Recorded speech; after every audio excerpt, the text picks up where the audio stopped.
সূরাতুল মুনাফিকুন। এরা বড্ড ভয়ঙ্কর। মুনাফিকের চেয়ে কাফের ভালো, মুনাফিকের চেয়ে হিন্দু ভালো, মুনাফিকের চেয়ে খ্রিস্টান ভালো। কারণ কেউ যদি কাফের হয় আমরা জানি ও কাফের, ও ইসলামের শত্রু, এটা জানি, ওর ব্যাপারে সচেতন। কিন্তু মুনাফিক, সে বলে মুসলিম কিন্তু ভিতরে ভিতরে মুনাফিক। ঝামেলা আছে না নাই? ভিতরে এক বাইরে আরেক, তার নাম মুনাফিক। ভিতরে এক বাইরে আরেক, তার নাম ডবল স্ট্যান্ডার্ড মেনটেন করে। দুমুখ সাপ, এদিকেও আছে ওদিকেও আছে, এদিকেও যায় ওদিকেও যায়, এদিকেও নাই ওদিকেও নাই। নেহি এদার নেহি ওদার, দারমিয়ান মে সাদার বাদার। আছে না? উপর দিয়ে ফিটফাট, ভিতর দিয়ে সদরঘাট। উপর মে পাক সাফ, আন্দার মে খালাত মালাত। উপরে অনেক পাক সাফ, ভিতরে ঝামেলা। এরা মুনাফিক। যেদিকে বৃষ্টি এদিকে ছাতা ধরে, যখন যার কাছে টাকা পয়সা আছে তারে তেল মারে। আছে না নাই? আমরা মুনাফিক হতে চাই? আমরা মুমিন হতে চাই কি চাই না? মুমিন হয় কখন? যখন তার বিশ্বাস থাকে, ঠিক কি না? আল্লাহ বিশ্বাস, আখিরাতে বিশ্বাস। এই বিশ্বাসটা কিন্তু অনেক দামি। টাকা দিয়ে বিশ্বাস কিনা যায় না। আমরা আল্লাহর উপর বিশ্বাস রাখি, আখিরাতে বিশ্বাস রাখি, নবী রাসূলদের উপর বিশ্বাস রাখি, তাই আমরা মুমিন। বিশ্বাসটা অনেক দামি। ঈমান যার মধ্যে থাকে সে হচ্ছে মুমিন। আমল পড়ে, আগে ঈমান। আগে কি? ঈমান হচ্ছে সংখ্যা, আমল হচ্ছে শূন্য। এখন ঈমান নাই, আপনার আছে শুধু আমল। শূন্য বসাতে বসাতে বসাতে বসাতে নারায়ণগঞ্জ থেকে ঢাকা, এটার কোনো দাম আছে? 2000 শূন্য আপনি পাইছেন। 2000 ফলাফল কি? শূন্য। কারণ ঈমান নাই, সংখ্যা নাই। এবার আপনার ঈমান আছে, পেলেন একটা সংখ্যা 1, তারপর আমল করতে শুরু করলেন, পেলেন শূন্য। যাকাত দিলেন, পেলেন শূন্য। হজ করলেন, পেলেন শূন্য। দাম আছে না নাই? একের পরে শূন্য দিলে দাম আছে না? তাহলে আগে লাগবে কি? ঈমান। ঈমান মানে বিশ্বাস। বিশ্বাসটা খুব দামি। এই বিশ্বাস যেন নষ্ট না হয়, বিশ্বাসে যেন আঘাত না আসে। বিশ্বাসটা কত দামি জিনিস দেখেন। বন্ধু বন্ধুর মধ্যে যদি বিশ্বাস না থাকে, বন্ধুত্ব টেকে? কথা বলেন। স্বামী যদি স্ত্রীরে বিশ্বাস না করে, সম্পর্ক টিকে? কথা বলেন। বিশ্বাস অনেক দামি জিনিস। দেখবেন বাবা যখন তার ছোট্ট মেয়েটাকে কোলে তুলে উপরে এরকম ছুঁড়ে মারে, ছোট্ট মেয়েটা খিলখিল করে হাসে। যদি নিচে পড়ে যায় ভর্তা হয়ে যাবে, তারপরেও হাসে। কারণ মেয়েটার বাবার উপর বিশ্বাস আছে, বাবা আমারে ফেলে দিবে না, বাবা ঠিকই আমাকে কোলে তুলে নেবে, ঠিক কিনা? মেয়েটার বাবার প্রতি অগাধ বিশ্বাস। ঢাকা থেকে একজন গ্রিন লাইনের বাসে উঠছে, টিকিট কাটছে কক্সবাজারের। গ্রিন লাইনের বাসের নাম শুনছেন তো না? কক্সবাজার যাবে।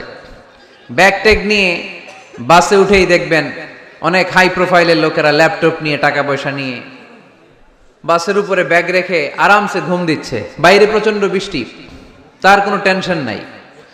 সে যদি টেনশন করতো তাহলে ঘুমাইতে পারতো? তাহলে তো তাকায় থাকা লাগতো এরকম, দেখি তো বাসওয়ালা কই যায়। কক্সবাজারের টিকিট কাটছি, সকালবেলা উঠে যদি দেখি কক্সবাজার না নিয়ে যশোর চলে গেছে, ভেজাল আছে না? তার মোটেও টেনশন নাই, কারণ গ্রিন লাইন কোম্পানির প্রতি এই ক্লায়েন্টের অনেক বিশ্বাস। আমি আরামসে চাদর গায়ে দিয়ে একটা ঘুম দিব, সকালে ঠিকই এই গ্রিন লাইনের বাস আমাকে কক্সবাজার নামিয়ে দিবে। চিল্লায় বলেন ঠিক কিনা?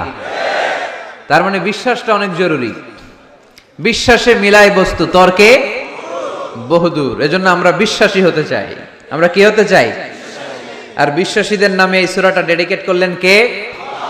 সূরাতুল মুমিনুন। সূরাটার নাম কি? আরো জোরে বলেন, কি নাম? সূরাতুল মুমিনুন। এই সূরাটা নাজিলের একটা ব্যাকগ্রাউন্ড আছে, শানে নুজুল, কোন সময় কোন প্রেক্ষাপটে নাজিল হলো, এটা শুনলে সূরার তাফসীর বুঝতে আমাদের সুবিধা হবে।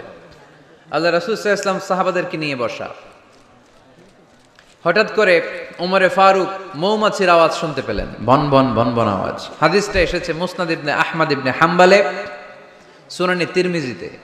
বন বন মৌমাছির যখন আওয়াজ, ওমরে ফারুক মৌমাছি খুঁজতে আরম্ভ করলেন, কিন্তু কোনো মৌমাছি উনি খুঁজে পান না। তখন উনি বুঝতে পেলেন আসলে এটা মৌমাছি না। এখনই আল্লাহ রাসূল সাল্লাল্লাহু আলাইহি ওয়াসাল্লামের উপর কোরআনের আয়াত নাজিল করতেছে কে? অনেকগুলো পদ্ধতিতে আল্লাহ রাসূল সাল্লাল্লাহু আলাইহি ইসলামের কাছে কোরআন এসেছে।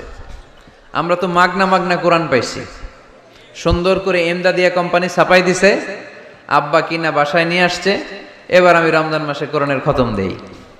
আহা, আল্লাহ রাসূল সাল্লাল্লাহু আলাইহি ইসলাম কি এত সহজে কোরআন পেয়েছে? না, অনেক কষ্ট করে তিনি কোরআন রিসিভ করতেন। মিসলা সালসালাতিল জারাস, মাঝে মাঝে ঘন্টার ধ্বনির মতো কোরআন নাজিল হতো। প্রাইমারি স্কুল ছুটি হলে দপ্তরি ঘন্টা বাজায় না, ধাম ধাম বিকট আওয়াজ হয়। এরকম আওয়াজে যখন কোরআন নাজিল হতো, আল্লাহ রাসূল সাল্লাল্লাহু আলাইহি ওয়াসাল্লাম কোরআন রিসিভ করতে যে ঘেমে যেতেন শীতের রাতে। আজকে একটা শৈত্য প্রবাহ গেছে না, প্রচন্ড শীত। তো এই প্রচন্ড শীতের রাতে আম্মা জান আয়েশা রাদিয়াল্লাহু তাআলা আনহা উনি কাঁপতেন, আর এই কোরআন রিসিভ করতে যে বিষ্ণু সাল্লাল্লাহু আলাইহি ওয়াসাল্লাম ঘামতেন। সুবহানাল্লাহ বলতে পারলেন না? এত কঠিন ছিল ওহি রিসিভ করা। ইন্না সানুলকি আলাইকা কওলান সাকিলা, নবী হে, এই কোরআনের বাণীটা অনেক সাকিল, ভারী। এত ভারী, ওটের উপর বসে থাকা অবস্থায় যখন কোরআন নাজিল হতো, তখন রাসূল সাল্লাল্লাহু আলাইহি ওয়াসাল্লাম যে ওটের উপর বসে আছেন, ওটের পা গুলো জমিনে গেড়ে যেত। ঘোড়ার উপর বসে থাকা অবস্থায় কোরআন নাজিল হলে ঘোড়াটা দাঁড়ানো থেকে বসে যেত। মাঝে মাঝে সাহাবাদের গায়ে হেলান দিয়ে পায়ের মধ্যে মাথা রেখে রাসূল সাল্লাল্লাহু আলাইহি ওয়াসাল্লাম শুয়ে থাকতেন। এক সাহাবীর পায়ে মাথা রেখে আল্লাহ রাসূল সাল্লাল্লাহু আলাইহি ওয়াসাল্লাম শুয়ে আছেন, তিনি টেরই পাচ্ছেন না। হঠাৎ করে কোরআনের আয়াত নাজিল হতে লাগলো। সাহাবী বললেন, হঠাৎ করে আমি টের পেলাম বিশ্বনবীর মাথাটা অনেক ভারী হয়ে গেল। আমার মনে হচ্ছে যে রাসূল সাল্লাল্লাহু আলাইহি ওয়াসাল্লামের মাথার ভারে আমার পায়ের হাড্ডি ফেটে খান খান হয়ে যাবে। সুবহানাল্লাহ পড়েন। তো এই কঠিন কোরআন যখন রাসূল সাল্লাল্লাহু আলাইহি ওয়াসাল্লাম রিসিভ করতেন, তিনি ঘেমে যেতেন। আবার মাঝে মাঝে সাইয়েদনা জিবরাইল আলাইহিস সালাম সরাসরি ওনার সূরাতে আসতেন কোরআন নিয়ে। হেরা পর্বতে আর সিদরাতুল মুনতাহায়, এই দুই জায়গায় আল্লাহ রাসূল সাল্লাল্লাহু আলাইহি ওয়াসাল্লাম সাইয়েদনা জিবরাইল আলাইহিস সালামের মূল আকৃতিতে ওনাকে দেখতে পেয়েছিলেন। মাঝে মাঝে স্বপ্ন যুগে আসতো এই ওহী। পর্দার আড়াল থেকে মেরাজের রাতে তিনি পেয়েছেন ওহী। মাঝে মাঝে ইউলকা ফি কুলুবি রাসূলিল্লাহ, আল্লাহ রাসূল সাল্লাল্লাহু আলাইহি ওয়াসাল্লামের অন্তরে ওহী ঢেলে দেয়া হতো। আর মাঝে মাঝে মিসলা সাউতিন নাহাল, মৌমাছির ভনভন ভনভন আওয়াজের মতো কোরআন নাজিল করতো কে? ভনভন আওয়াজ দেখে ওমরে ফারুক বুঝলেন এটা আসলে মৌমাছি না, কোরআনের আয়াত। কোরআনের আয়াত নাজিল শেষ, আল্লাহ রাসূল সাল্লাল্লাহু আলাইহি ওয়াসাল্লাম চেহারা ঘুরিয়ে সাহাবীদের দিকে মুখ করে বসলেন আর বললেন, এইমাত্র সূরাতুল মুমিনুনের শুরুর দিককার আয়াতগুলো আমার কাছে নাজিল হয়েছে। এখানে আল্লাহ তাআলা মুমিনের 7টি গুণের কথা বলেছে। কয়টি? সবাই বলতে হবে, কয়টি গুণ? আল্লাহ রাসূল বললেন, মান আকামা হুন্না দাখালাল জান্নাহ, এই 7টা গুণ যে মানবে আল্লাহ তাআলা জান্নাতুল ফেরদাউসের মালিক বানায় দিবে। আজকে এই 7টা গুণের ব্যাপারে আমরা জেনে যাব ইনশাআল্লাহ। পড়ি আর জোরে পড়ি ইনশাআল্লাহ। আর যদি আপনাদের কষ্ট হয় ওঠা বসা করবেন না, হাত তুলে দাঁড়িয়ে যাবেন, বলবেন হুজুর কষ্ট হচ্ছে। দুই একজনের কাছ থেকে শুনলেই দোয়া করে বিদায়, সংক্ষেপ করে দিবেন ইনশাআল্লাহ। মাইকের সাউন্ডে আমি প্রাণ পাচ্ছি না। আমি বলতেছি একটু ইকো দিয়ে দেখো প্রাণ পাওয়া যায় কিনা। একটু ইকো দাও তো দেখি, বেশি দিও না, আবার একটু দাও। দুর্বল, সাউন্ড দুর্বল। প্রতি রাতে আমাদেরকে কথা বলতে হয়। সাউন্ড সিস্টেম যদি ডিজিটাল সাউন্ড সিস্টেম না হয়, দুর্বল হয়, আমাদেরকে শাউট করতে হয়।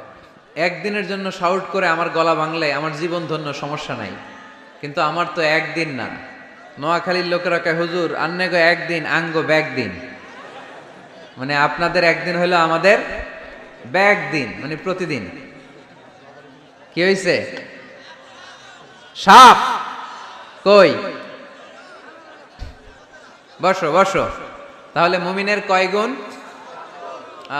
গলায় আওয়াজ নাই। কয়টা গুণ? এই শেষ পর্যন্ত এরকম আওয়াজ লাগবে আমার। আওয়াজ তোলা যাবে?